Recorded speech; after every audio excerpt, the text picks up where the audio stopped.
Welcome to MOVITRAC LTP-B Basic and Intermediate Training. This is Session 4. In this session, we're going to make our VFD do some more advanced things by changing motor control mode. We're also going to explore how to engineer it with a PC rather than using its front keypad. I think you'll find that a PC is a lot more convenient and it allows you to work with the VFD much more quickly and much more efficiently. So let's move into these two topics and learn a bit more about our MOVITRAC LTP-B. We're going to begin by talking about more advanced motor control. Now, we've been running our VFD in what is called VF mode. This is the simplest and least sophisticated motor control mode. It has the advantage, however, of working with almost any kind of asynchronous motor, SEW brand or otherwise. However, it's a rather ho-hum mode as far as what it can do, so we're going to look at something a little more exciting that gives more precise control and more sophisticated control of the VFD and the motor. The mode we're going to talk about is called VFC mode. This stands for Vector Flux Control. Most VFD manufacturers offer VFDs that include a vector mode. Vector modes generally give you better performance, and VFC mode is no exception. If you have your MOVITRAC LTP-B in VFC mode, you will have better speed control and overall stability than if you're in VF mode. This is especially true if you're operating the motor at lower speeds, which tend to be somewhat inaccurate under VF mode. Now, if you're running your motor open loop mode, in other words, there is no kind of feedback from a motor encoder, and that is most motors that people use on a MOVITRAC LTP-B, you may wonder, how can VFC really give you high performance control? To get really accurate speed control, you need to operate in closed loop mode using a feedback device like an encoder. Well, as it turns out, VFC mode is actually very clever. It simulates closed loop feedback through calculation. It measures various electrical parameters as the motor is operating, it performs some calculations, and it gives it essentially a kind of pseudo feedback. Using this, it can simulate closed loop control, and it actually achieves very good and very stable speed control. It's rather impressive. Now, the nice thing about VFC mode is that if you do have an encoder of some kind, in other words, you do have true closed loop control available, it can take advantage of it and it will work even better. So if your motor has an encoder on it and you've connected it up to your MOVITRAC LTP-B, then VFC will use the actual feedback from the encoder plus its own calculations to give you extremely accurate speed control.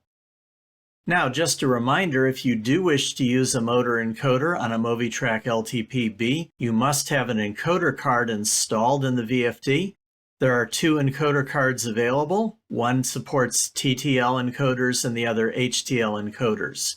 I will show you in a later session how you configure this if it's installed, but whether it is or isn't, you're going to get very good results with VFC mode. All right, so what do you have to do to change over to VFC control mode? Well, it's actually relatively simple. The first thing you need to do before making any changes as far as motor control mode is you need to be sure you're in control or inhibit mode and everything is disabled. You will know, of course, that your VFD is in control or inhibit because that's what it will say on the display.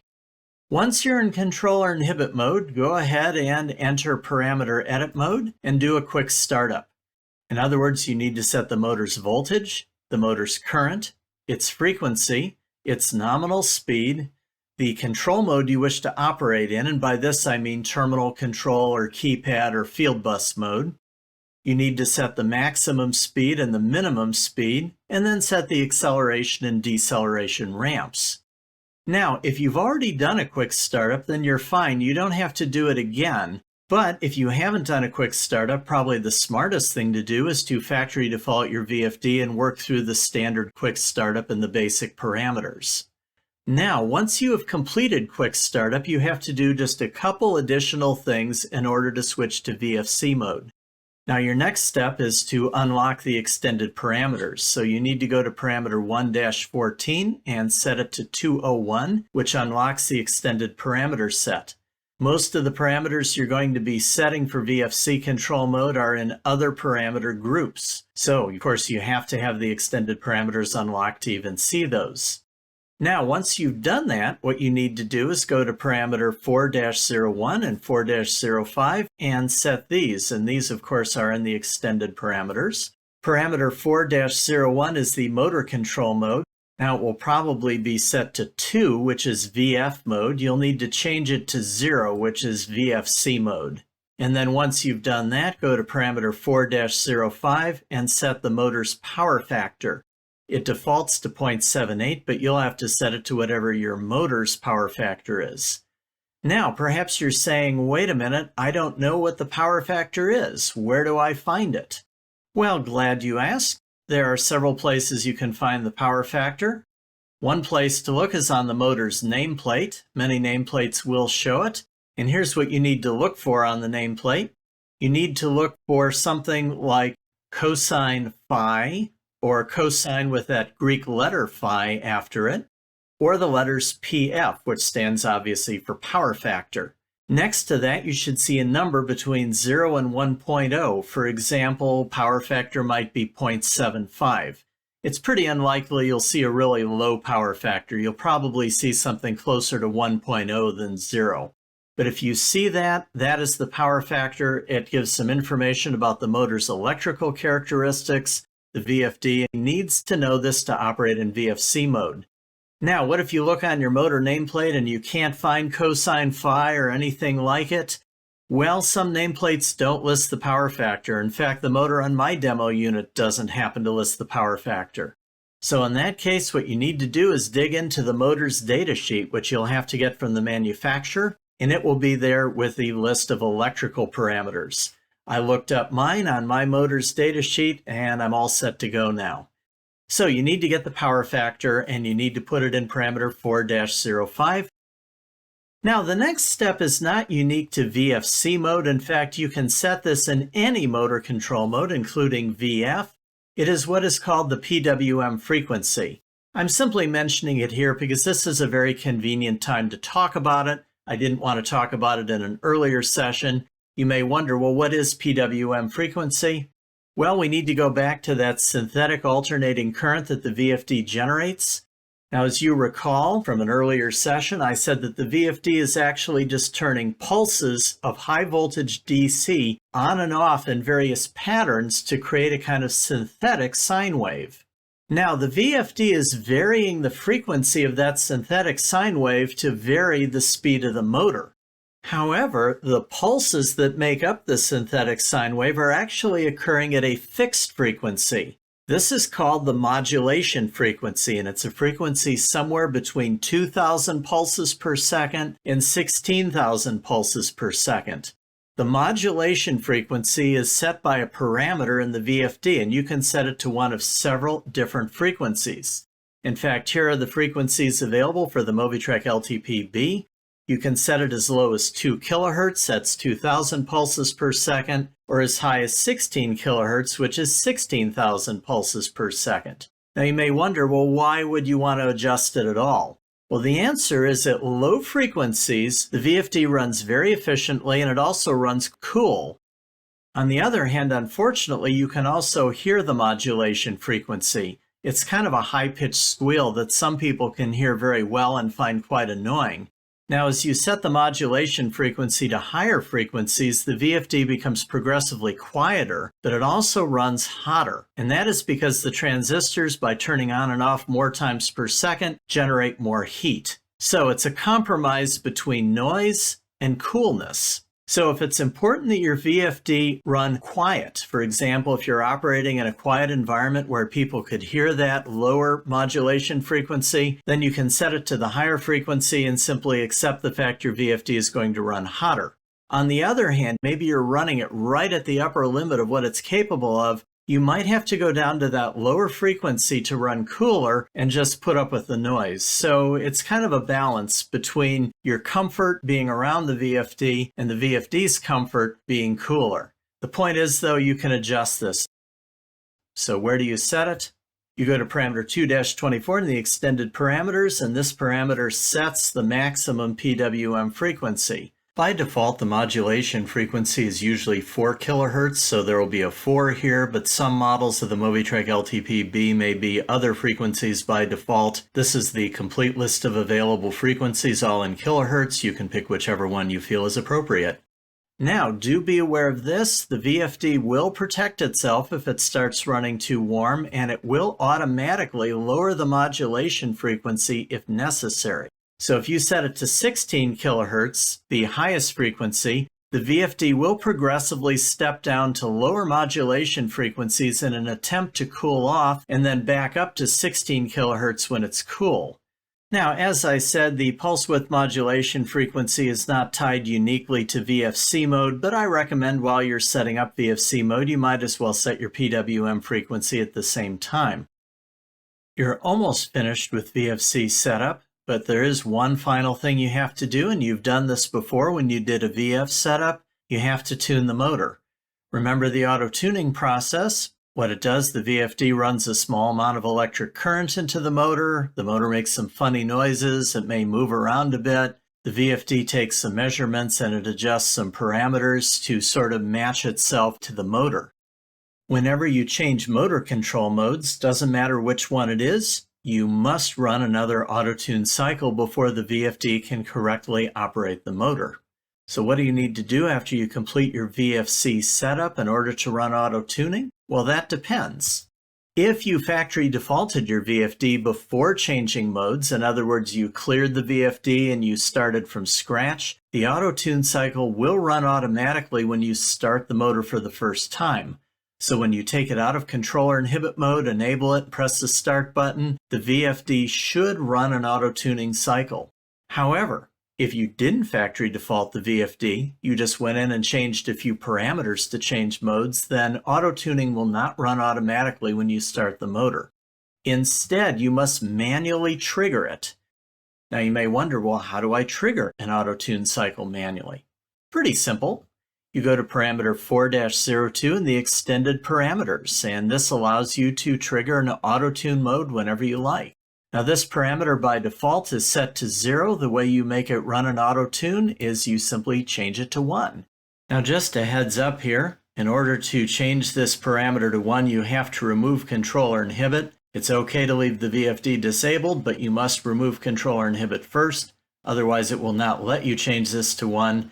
As soon as you change this parameter from 0 to 1, auto-tuning should run. Okay, let me give you this little important note. You will get better results if you run auto-tune when the motor is cold. It can take more accurate measurements under those conditions, so try not to run it when it's hot. And again, I'm going to give you the same warning I gave you several sessions ago. Do remember the motor may move during auto-tuning, so be sure you've taken appropriate safety precautions before enabling auto-tuning. The motor could move, you don't want it to hurt anybody or cause any damage, so be prepared for that possibility. Okay, well that is how you set up VFC mode and change pulse width modulation. So I think it's time for another hands-on. This is actually a pretty quick and easy hands-on. The first thing I'd like you to do is switch your motor control mode from VF mode to VFC mode. Then I'd like you to set your pulse width modulation frequency to 16 kilohertz, run a manual auto-tune cycle, and finally, run the motor to confirm everything works. Pretty straightforward, so go ahead and pause the video and do the hands-on.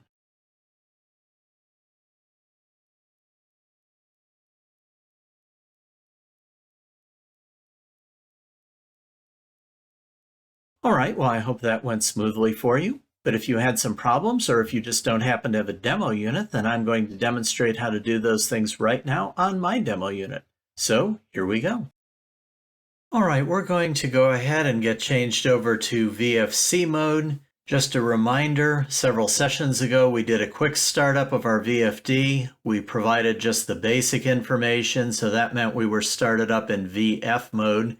In our last session, we did change our acceleration and deceleration ramps, but otherwise, basically, this is a quick startup. I am not going to reset my VFD to factory defaults. I'm going to go from where it currently is. This is what you'll probably do. However, if you chose to do a quick startup, that's fine as long as you got everything working. Alright, so the first thing we're going to do is we're going to disable our VFD just to render it safe. So I'm going to turn the switch connected to digital input 1 off, and I'm also going to put my VFD in controller inhibit by turning my two safe torque off switches to the off position. You can see my VFD says inhibit on the front panel, so that means it's completely immobilized. I'm going to now enter parameter edit mode by holding down the navigate button for a few seconds. Okay. Now, I'm going to do one thing first. I'm going to change the acceleration and deceleration ramps. I'm going to go to parameter P1-03 and change that to 2 seconds. And I'm now going to go to parameter P1-04, also changing it to 2 seconds. This will just give us a reasonable acceleration ramp.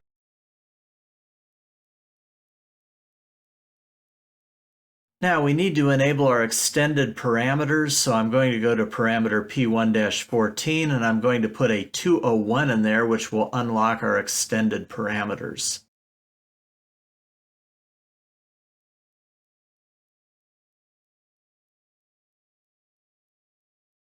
Okay, we have all 10 groups available to us. In order to go between groups, I'm going to press the navigate button and the up and down buttons. This will allow us to jump between groups. So to change to VFC mode, we need to go to parameter group 4. So I'm going to hold navigate down and press the up button to jump between groups. I'm going to get myself to group 4. There we are. So my first parameter to change is P4-01. I'm going to select that. You can see it's set to 2, that is VF mode. To change it to VFC mode, I need to change this to 0. So I will change it to 0 and hit navigate. Now we have to enter our motor's power factor. This is something that VFC mode needs. This is in parameter P4-05. You can see by default it's set to 0.78. Now I looked up my motor's data sheet because it was not on the nameplate. My power factor is 0.7, so I will change this from 0.78 to 0.7. And there we go. That is everything I have to do to change to VFC mode. However, as our instructions said, we also need to set the pulse width modulation frequency. This has nothing specifically to do with VFC mode, but I do want to set it. I'm going to set it to 16 kilohertz, which is inaudible to most people. That will make my VFD run quieter. I need to change to parameter group 2, so I'm going to use the navigate and down arrow to go back to group 2. And now I'm going to find parameter 24 in group 2, so P2-24, that's the PWM frequency. It defaults to 4 kilohertz, which is clearly audible to many people. I'm going to up this to 16. That will make the VFD quieter. All right, and that is it. So now we have done everything we were supposed to do, except we do need to auto-tune the motor. Now, my motor is not going to auto-tune itself automatically when I start the VFD because I didn't factory reset everything first, so I need to manually trigger it. That means I need to go to parameter 4-02 and put a 1 in there. So first of all, we need to change groups again. We'll hit navigate and the up button until we get to group 4. Now we go to parameter P4-02, and we're going to change this to a 1. But my VFD is currently in controller inhibit, so look what happens if I try to change it to 1. It just flashes an L at me. That means it's locked. I can't change anything. So I'm going to remove controller inhibit by turning the two switches connected to the safe torque off inputs both on. So we are not in controller inhibit anymore, although we're still disabled. Digital input 1 is still turned off, but that's okay. We can trigger auto tuning with the VFD disabled. That's just fine. So now I'm going to change this parameter to 1, and immediately it goes into auto tuning. You probably can't hear this, but I certainly can. My motor's making some funny noises as the VFD is running some current through it and taking measurements. Okay, auto tuning is completed. So now I'm done, and I'm going to exit parameter edit mode by holding down navigate. And now we're going to test our motor. So we need to enable our motor. I'll turn digital input 1 on. I'll press the start button and I'll press the up button to ramp up to speed. I'll go all the way up to the 60 Hertz speed. That's about 1800 RPM. And our motor is running just fine. We're up up to 1800 RPM. Let's reverse direction, go the other way. And that works just fine too. So we have successfully changed to VFC mode, we've changed our PWM frequency, and we've auto-tuned. And that is it. So let's stop our motor and learn something new. All right, now it's time to pivot and change the way we've been working with our MOVITRAC LTP-B. We're going to shift away from the keypad to engineering using a PC and the software LT Shell. Let me stress as we go into this that everything I'm going to be showing you using LT Shell pretty much can be done from the keypad, but I'm going to be using LT Shell in most of the remaining sessions simply because it's easier to work with. It's nicer than watching my fingers poke the keypad. You'll be able to get a clearer picture of how things work. But remember, both paths really work almost equally well. All right, well, let's talk about engineering with a PC using LT Shell, and especially the advantages you'll gain from using it. First of all, it's simply easier than the keypad. It's a lot more convenient if you have to work with a lot of parameters to do it on a computer than to go parameter by parameter using just the up-down buttons and the navigate key. You can also get more detailed fault information when you're in LT Shell, so if you're trying to track down a stubborn fault that you can't quite figure out why it's happening, LT Shell is really a better way to try to diagnose it than using the keypad. There's a manual mode, which is really handy for testing situations, and you have the ability to back up and restore parameter sets. If you have to set up a bunch of VFDs that are identical, this is really the way to go. You plug into one VFD, you get it parameterized, then you do a backup of the parameter set. You plug into other VFDs and just dump the backup into each one of them. It's really a quick way if you have to set up a lot of identical VFDs. And then most importantly, there's a tool called the scope, which is extremely helpful for diagnostics and troubleshooting. I'll be devoting an entire session to the scope down the road. So LT Shell is really a useful, powerful package. It lets you take control of your VFD in a much more convenient and effective way than just using the keypad. Okay, so how do we get connected with a PC and LT Shell? Well, it's actually relatively simple. First of all, you need a USB interface that will connect your PC to the MOVITRAC LTP-B. There are two choices available. The USM21A, which is the gray unit, is the current offering from SEW-EURODRIVE. This is one that you'll probably be using. However, the older USB11A, which is red, has been in use for many years, and it's possible your facility has one of those. It will work equally well, so it really doesn't matter which one you have. You will then need what is called cable set C, also known as the engineering adapter. You can see it's kind of a Y-shaped adapter. It goes between the USB adapter and the MOVITRAC LTP-B. So what you do is you plug in the USM21A or USB11A into the smaller RJ12 jack. Then you plug the larger RJ45 cable into the communications port on the MOVITRAC LTP-B. You may wonder, what is this additional RJ45 port for? This is used if you're networking a series of VFDs together. So you would connect it to the next VFD if you have a chain of them.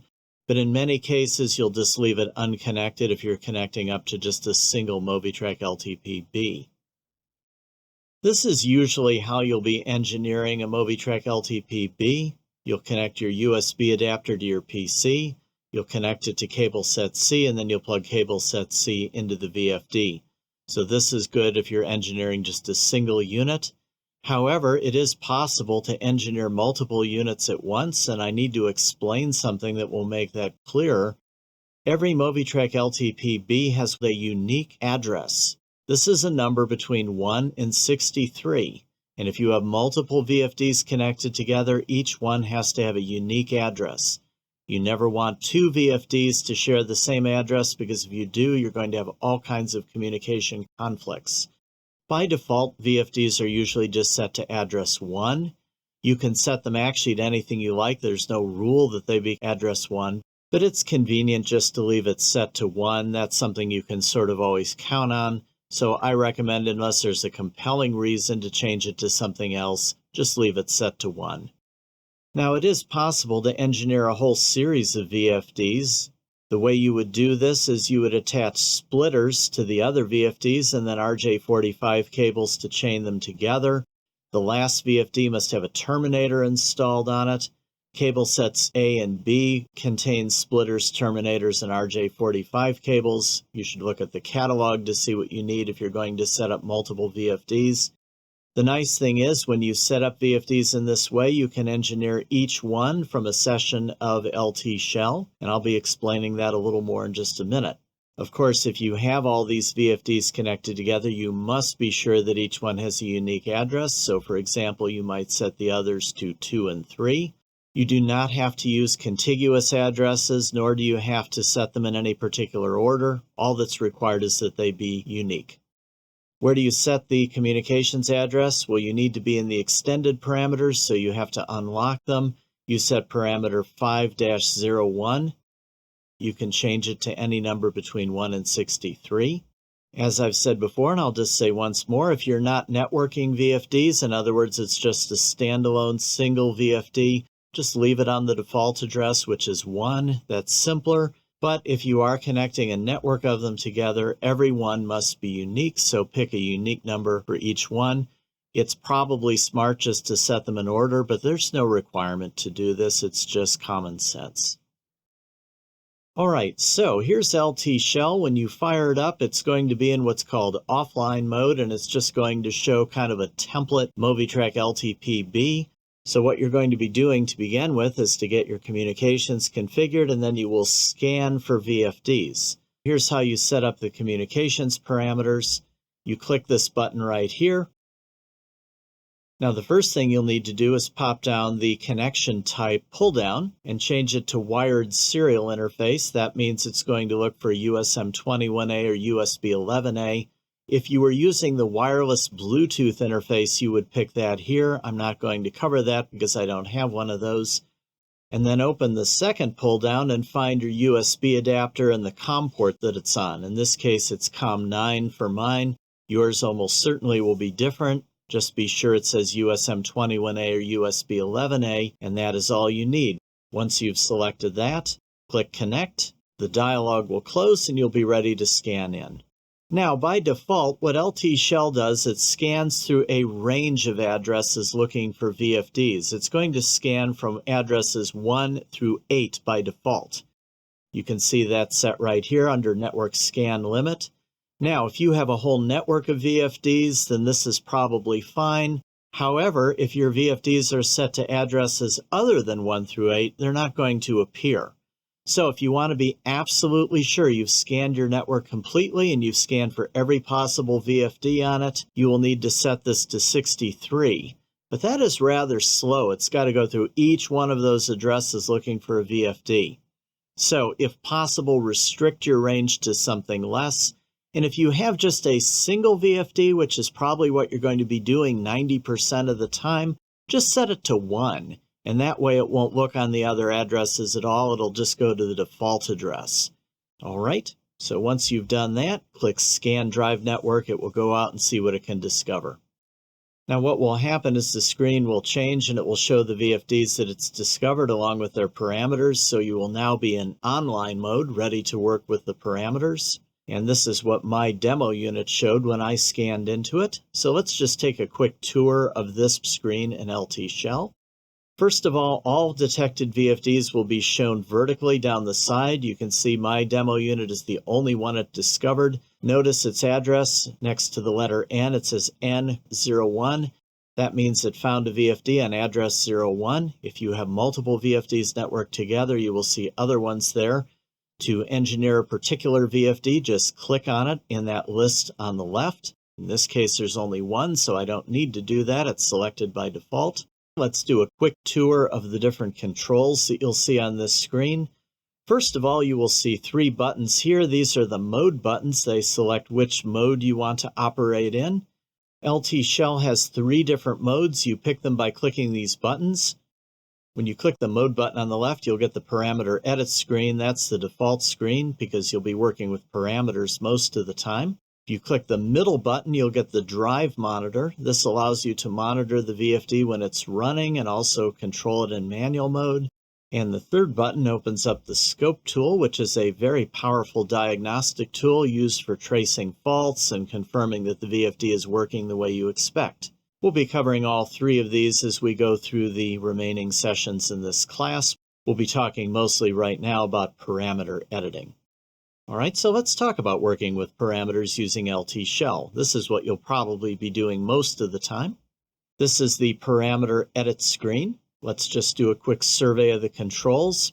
We have our parameter group tabs. Remember, if you unlock the extended parameters, you'll have 10 different groups of parameters. If you have not unlocked the extended parameters, you will only see group 1. In this case, I've unlocked all my parameters, so you can click group 0 through 9 to work with the different parameters on their pages. The parameters are right here. You'll see them as a list. These are the parameters' numbers and their description. The number corresponds to what you would see if you were editing with the keypad, so these are our standard parameter numbers. Remember, parameter numbers begin with the letter P, the group number, a dash, and then the individual parameter number. The description afterwards explains what that parameter is. In the middle column, you see the current settings, and you notice some of them are red. Maybe you're wondering why. If a parameter value is red, it means it's not the default value. It's probably been changed to something else. So you notice, for example, the acceleration and deceleration ramps are set to 2 seconds. They default to 5. I've changed them to 2. That's why they're red. So anything red simply means it's been changed. If you want to know what the default is, if you look over here on the right, you will see the legal range for the parameter and the default value. So that can be handy. It just shows you what you're allowed to set it to and what it defaults to after a factory reset. Now, LT Shell has 2 ways to edit parameters. It's very important you understand this because if you don't, you're going to get very confused about how things are working. The first is called real-time edit mode. When you go into real-time edit mode and change a parameter, it's changed immediately in the VFD. Now, by default, you are not in real-time edit mode. In order to switch to it, you have to click the Edit Mode button in the lower left corner. When you do this, you will see a flashing green light in the lower left corner, and that means that LT Shell is actively communicating with the VFD, and as you change parameters, they're being updated immediately. If you do not click the Edit Mode button and change to real-time edit mode, you are not in real-time editing. And if you change a parameter, it's not being changed in the VFD. And that is the second editing mode that you can use. That is called batch editing. In batch editing mode, you're changing parameters in the LT Shell project only. You are not affecting the VFD. What some people like to do is go through, set all their parameters up in LT Shell, and when they are finished, they upload the entire project into the VFD in one big gulp. That is sort of an alternative way of working with it. I tend to not use batch edit. I prefer real-time edit mode, but it's very important you remember which mode you're in, because if you're in batch edit mode, you make changes and you forget that you're in batch edit mode, you may wonder why your VFD hasn't changed, and that's because you have to upload the parameters. So when you upload the project, it changes everything at once, and here's the button you click to upload the parameters, the one with the yellow arrow pointing into the VFD. I will be demonstrating both modes in just a minute, but I will be using real-time edit mode in this course most of the time. So I think it's time for a demonstration. Let's fire up LT Shell, let's get connected, and I'll show you how to work with parameters. Okay, well, we have fired up LT Shell. We haven't connected to our VFD yet. I have plugged a cable between the communications port on my VFD, the engineering adapter, and the USM21A USB adapter, which is plugged into my PC. So I will be getting ready to scan in, but first I have to open my communications settings and make sure everything's fine there.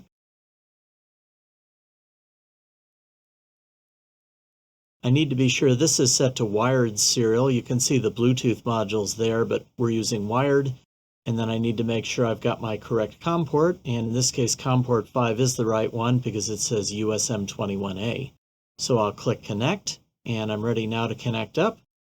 My VFD is on the default address, which is 1, so I'm going to change the scan limit from 8 to just 1, otherwise it's going to scan addresses 1 through 8, which will take longer. So I'm going to set this to address 1, and I'm going to then click Scan Drive Network, and it's going out looking for VFDs, and you can see it found it right away. It's loading the parameters. This does take a few seconds, so you just have to be patient here.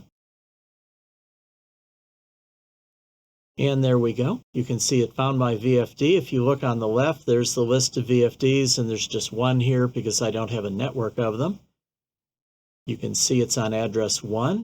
And we can also learn some things about the VFD. It's a 460 volt 3-phase LTP-B, and it has a rating of 1 horsepower. Now, if you look over here, we can see our parameters, and we see the full parameter set because I've unlocked all of them. I did that in our last activity. So we have all our group tabs here, groups 0 through 9. If you want to change tabs, you just click on it. Nothing complicated here. We'll go back to the basic group, which is group 1. And you notice all our parameters here. Remember, the red ones are ones that have changed if you've changed it from the default. So for example, I've changed my ramps from a default time of 5 seconds to 2 seconds. That's why they turned red. It's just to let you know it's changed. There's nothing wrong with it being red. All right, well, let's make some changes to parameters. Now, I'm going to demonstrate real-time edit mode first. Notice that that light starts blinking. That indicates you're in real-time edit mode. And as soon as you're in this mode, you can just click on a parameter and change it. For example, I'll change my acceleration ramp time to 3 seconds. Type in 3, hit enter. That's it. That's changed. Let's change something else, one with a pull down. I'll change my keypad control mode from bipolar to unipolar. Again, that just changes right away, but actually let's change it back. All right, so when you're done editing parameters in real-time edit mode, you just disable real-time edit. Notice the light stops blinking. Now, a little warning here, if you forget to click real-time edit mode and just start typing in parameters, it will look as if you are changing them. Let me demonstrate this. I'm going to change parameter P1-04.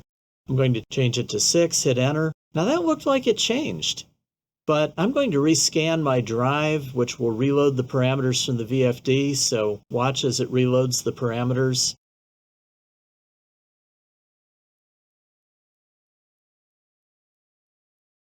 Notice that it reverted back to 2 seconds. That's because I only changed the project in LT shell. I didn't change the VFD. It's a very common mistake to forget to enable real-time edit mode, edit the project, and then think you've changed things and you haven't. Now, what if you want to work in batch mode instead of real-time edit mode? How do you do that? Well, the answer is you just make the changes in your project just by clicking on parameters and typing in new values. For example, we'll change this again to 6 seconds, and we'll change keypad mode to unipolar. Let's also change our maximum speed. We'll change it to 1500 RPM. Now, all we've done is affected the project. We haven't changed the VFD. We have to upload our parameters into the VFD if we want them to stick.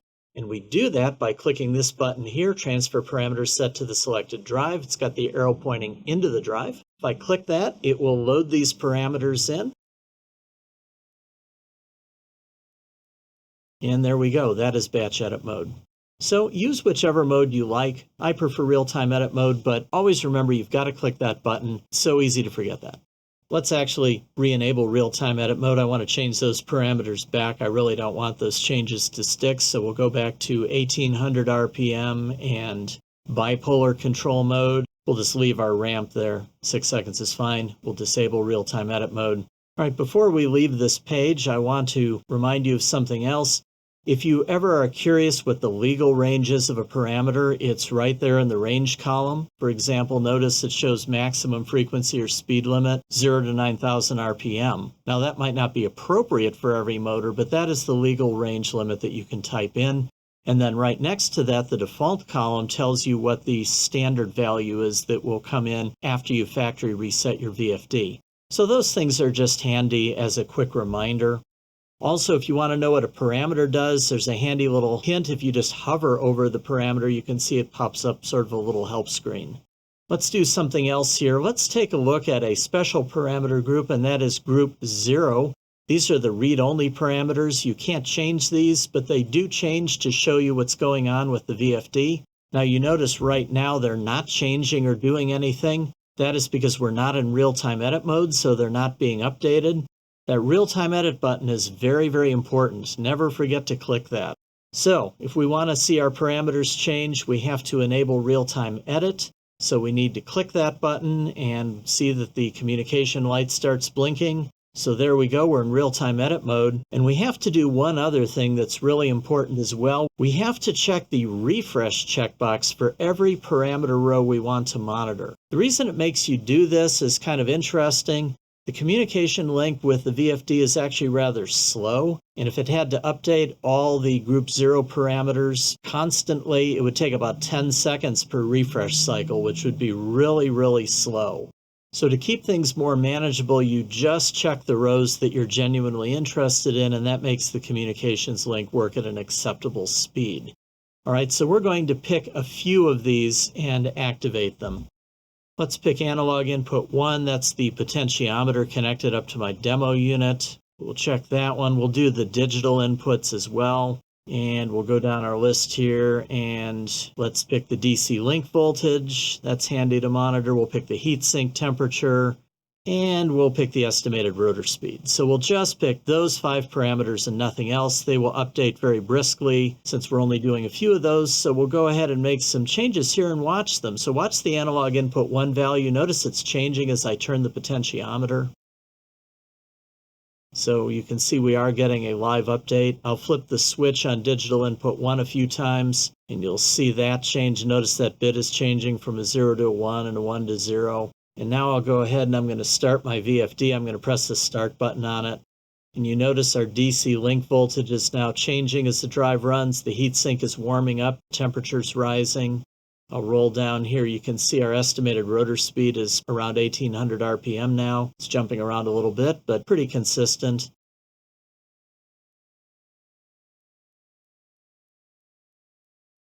Okay, and I'll stop my VFD. You notice we're decelerating. So those are the read-only parameters, and they've been set up for live monitoring by going into real-time edit mode and by clicking the refresh rows that we care about. Let's disable that, go back to group 1. So that's just a quick tour of LT Shell. You now know how to edit parameters, and you know how to monitor parameters live using real-time edit.